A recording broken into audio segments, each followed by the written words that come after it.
Dios nos bendiga en el poderoso nombre de mi Señor y Salvador Jesucristo. Quiero hablarles sobre por qué conocer la palabra de Dios.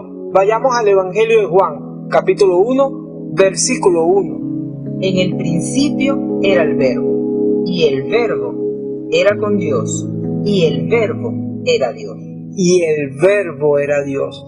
La palabra de Dios es tanto Dios como Dios es Dios. En la palabra de Dios hay poder. Dios habló y fueron hechos los cielos y la tierra. Mediante la palabra de Dios, Dios nos da a conocer su plan de amor, de salvación, de redención y de liberación mediante nuestro Señor Jesucristo. Veamos Salmo 138, 2b. Porque has engrandecido tu nombre y tu palabra sobre todas las cosas.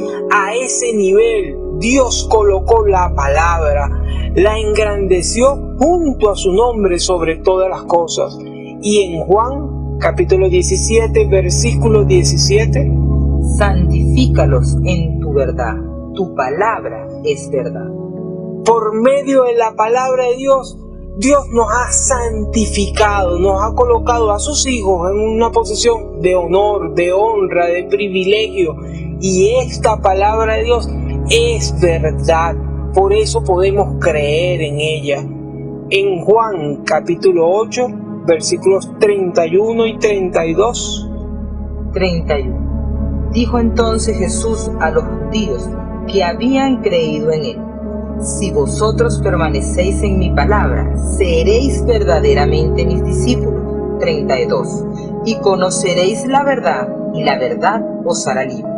Jesucristo hace una declaración contundente aquí. Él nos dice que permaneciendo en la palabra de Dios, conoceremos la verdad, y esta verdad nos hará libres. Veamos en Primera de Pedro, capítulo 1, versículo 23. Siendo renacidos, no de simiente corruptible, sino de incorruptible, por la palabra de Dios que vive y permanece para siempre. Cuando confesamos Romanos 19:10, confesando a Jesús como Señor de nuestras vidas y creyendo que Dios lo levantó de los muertos, somos salvos, renacemos de simiente incorruptible, como nos dice Primera de Pedro. Ocurre el gran milagro, y esto ocurre mediante la palabra de Dios, por el conocimiento de la palabra de Dios. Y esta palabra de Dios vive y permanece para siempre. Es esa otra de las características que la hace confiable, que no cambia. Todo esto hace necesario que nosotros conozcamos la palabra de Dios, por eso vale la pena conocerla. Pero sigamos, veamos en Lucas capítulo 11, versículo 28. Y él dijo: antes bienaventurados los que oyen la palabra de Dios y la guardan. Cuando oímos esa palabra de Dios somos bienaventurados, pero cuando la oímos guardándola como un tesoro, como algo valioso, en ese momento esa palabra nos hace bienaventurados porque la creemos y la ponemos como propósito en nuestras vidas. Vayamos a Salmos capítulo 1, versículos del 1 al 3. 1. Bienaventurado el varón que no anduvo en consejo de malos, ni estuvo en camino de pecadores, ni en silla de escarnecedores se ha sentado. 2. Sino que en la ley de Jehová está su delicia, y en su ley medita de día y de noche. 3.